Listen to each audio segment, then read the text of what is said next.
നമ്മളെ കോരി പാൽക്കപ്പ് ഉണ്ടാക്കും.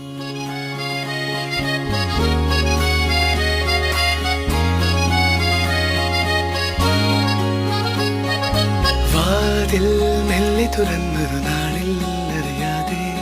വന്നിൻ ജീവനിലേറിയതാരോ, കാറ്റിൽ കണ്ണിമ തെല്ലടയാതെ കൊതിയോടെ എന്നും കാവലിരിക്കുവതാരോ, ഒരു നാളും പിണങ്ങാതെ എന്നോടൊന്നും ഒളിക്കാതെ ഒരുമിച്ചു കിനാവുക കാണുവതാരോ, കള്ളങ്ങൾ പറഞ്ഞാലും നേരെന്താണെന്നറിഞ്ഞാലും നിഴലായി കൂടെ നടക്കുവതാരോ,